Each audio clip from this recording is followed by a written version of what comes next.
Hello guys. Ministerial और isolated जो पहले आया करता था, उसमें से आइसोलेटेड कैटेगरीज की मच अवेटेड वैकेंसी जो 2025 की थी, वो उसका डिटेल्ड नोटिफिकेशन आ चुका है। शॉर्ट नोटिस इसका पहले ही आ चुका था और ये क्लियर था कि 30 तारीख से इसके फॉर्म्स भरे जाएंगे। तो this much awaited detailed notification अब हम लोगों के सामने है। CN 8/2025। अब इसको देख सकते हैं हम लोग।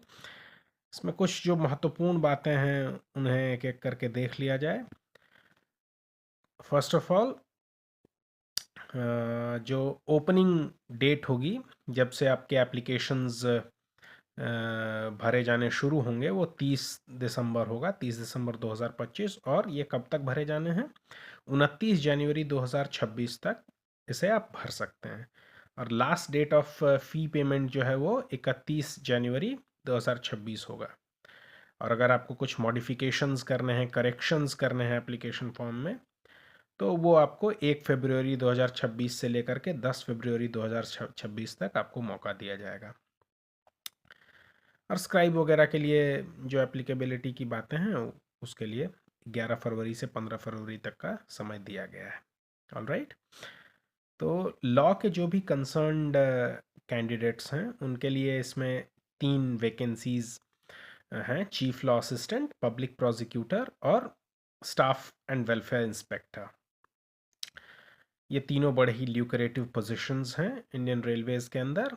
इस बार पिछली बार के मुकाबले वैकेंसीज थोड़ी कम हैं, पर एक एक करके देख लेते हैं। चीफ लॉ असिस्टेंट में कुल मिला करके सारे RRBs को मिला करके 22 वैकेंसीज हैं, पब्लिक प्रोसिक्यूटर के लिए 7 और स्टाफ एंड वेलफेयर इंस्पेक्टर के लिए 24 वैकेंसीज हैं कुल मिला करके। अब हम लोग एलिजिबिलिटी क्राइटेरिया इन तीनों पोस्ट्स के का देख लेंगे एंड thereafter विल सी कि किन RRBs के अंदर इनकी वैकेंसीज आई हुई। हम लोग रिक्रूटमेंट प्रोसेस के बारे में देख लेते हैं इसका। तो रिक्रूटमेंट प्रोसेस में वही है, सिंगल स्टेज्ड एग्ज़ाम है इन सभी के लिए। 100 मार्क्स के क्वेश्चंस हैं जिसके लिए आपको 120 मिनट्स दिए जाएंगे। और इनमें पूछा क्या क्या जाना है? सबसे पहले प्रोफेशनल एबिलिटी, जिसमें 50 अंक के प्रश्न होंगे। उसके बाद जनरल अवेयरनेस के 15 क्वेश्चंस 15 मार्क्स के लिए। जनरल इंटेलिजेंस एंड रीजनिंग के 15 क्वेश्चंस, वो भी 15 मार्क्स के लिए। मैथमेटिक्स के 10 क्वेश्चंस 10 मार्क्स के लिए। एंड जनरल साइंस के 10 क्वेश्चंस 10 मार्क्स के लिए। सो 100 सवाल, 100 मार्क्स, 120 मिनट का एग्ज़ाम। और हर सही जवाब के लिए एक प्रश्न आपको दिए जाएंगे और हर गलत जवाब के लिए 1/3 अंक आपके। अब हम लोग हर पोस्ट के लिए जो उनका मिनिमम एजुकेशनल और टेक्निकल क्वालिफिकेशंस हैं, प्रोफेशनल क्वालिफिकेशंस हैं, उनको एक एक करके देख लेते हैं। जैसे चीफ लॉ असिस्टेंट के लिए आपको लॉ की डिग्री चाहिए और लॉ की डिग्री के बाद 3 इयर्स ऑफ प्रैक्टिस एट बार चाहिए। All right. और इसके इतर कोई यदि रेलवे के एम्प्लॉयज़ हैं जो कि लॉ ग्रेजुएट हैं और वो इस पोस्ट के लिए एलिजिबल हैं, प्रोवाइडेड कि उन्होंने 5 साल रेलवेज में काम कर रखा हो किसी भी ब्रांच में, तो वो भी इस परीक्षा के लिए एलिजिबल हो जाते हैं। और इसी कारण से आप देखिएगा कि इसमें मैक्सिमम एज लिमिट 40 तक रखा गया है। ओके। और अब देखते हैं हम लोग पब्लिक प्रोसिक्यूटर, सेम लेवल 7 की पोस्ट है, मैक्सिमम एज 32 ईयर्स। और इसमें आपको बैचलर्स डिग्री इन लॉ चाहिए with 5 years standing as an advocate at bar. 5 साल की प्रैक्टिस इसमें कंपलसरी है। एंड फाइनली हम लोग देख लेंगे स्टाफ एंड वेलफेयर इंस्पेक्टर के लिए। स्टाफ एंड वेलफेयर इंस्पेक्टर में क्या चाहिए? ग्रेजुएशन तो आपका बेयर मिनिमम है, and along with graduation any of the following qualifications. क्या क्या हो सकते हैं आपको ग्रेजुएशन के साथ? आइदर कि आपने डिप्लोमा इन लेबर और सोशल वेलफेयर कर रखा हो, या डिप्लोमा इन लेबर लॉज हो, या LLB with paper in labour laws हो। यही प्रोविज़न है जो ऑलमोस्ट सभी LLB स्टूडेंट्स को इसके लिए एलिजिबल कर देता है।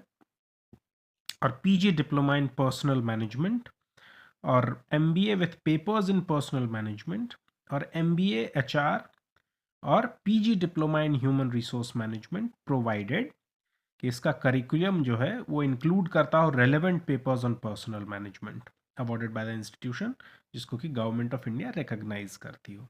ऑल राइट, तो ये था मिनिमम क्वालिफिकेशन इन तीनों पोस्ट्स के लिए। अब हम लोग देख लेंगे कि किन किन आरआरबीज में इनकी वैकेंसीज आई हुई हैं। पब्लिक प्रोसिक्यूटर की जो 7 पोस्ट्स हैं वो 3 अलग अलग आरआरबीज में आई हुई हैं। सबसे पहले आरआरबी भोपाल के अंदर एक पोस्ट है जो कि ओबीसी कैटेगरी के लिए है। पब्लिक प्रोसिक्यूटर की 2 पोस्ट्स आई हुई हैं आरआरबी गुवाहाटी में जो कि एक अनरिजर्व्ड कैटेगरी के लिए है और दूसरी एससी कैटेगरी के लिए है। एंड फाइनली 4 पोस्ट्स जो हैं आरआरबी मुंबई में हैं सेंट्रल रेलवेज के अंदर, जहाँ पे अनरिजर्व्ड कैटेगरी की 2 सीट्स हैं, एक एससी कैटेगरी की सीट है और एक OBC. Similarly chief law assistant की पोस्ट्स यदि देखें तो सबसे पहले आरआरबी अजमेर में एक पोस्ट तो अनरिजर्व्ड कैटेगरी के लिए है और एक पोस्ट ओबीसी कैटेगरी के लिए। नेक्स्ट आरआरबी बेंगलोर में कुल मिलाकर के 2 पोस्ट्स हैं, एक अनरिजर्व्ड कैटेगरी के लिए और एक ओबीसी कैटेगरी के लिए। देन अगेन आरआरबी बिलासपुर के अंदर कुल मिला के 3 पोस्ट्स हैं, 2 जिनमें से एसटी कैटेगरी के लिए हैं और एक एससी कैटेगरी के लिए। आरआरबी चंडीगढ़ के अंदर भी 3 पोस्ट्स हैं, एक ईडब्ल्यूएस, एक ओबीसी और एक एसटी कैटेगरी के लिए। आरआरबी गोरखपुर में एक सीट आई है और वो है चीफ लॉ असिस्टेंट की अनरिजर्व्ड कैटेगरी में। आरआरबी गुवाहाटी में कुल मिलाकर 6 पोस्ट्स हैं, 2 अनरिजर्व्ड कैटेगरी, एक एससी, 2 ओबीसी कैटेगरी और एक ईडब्ल्यूएस कैटेगरी के लिए, जिनमें से कि एक सर्विसमैन के लिए रिजर्व किया गया है। एंड फाइनली आरआरबी कोलकाता के अंदर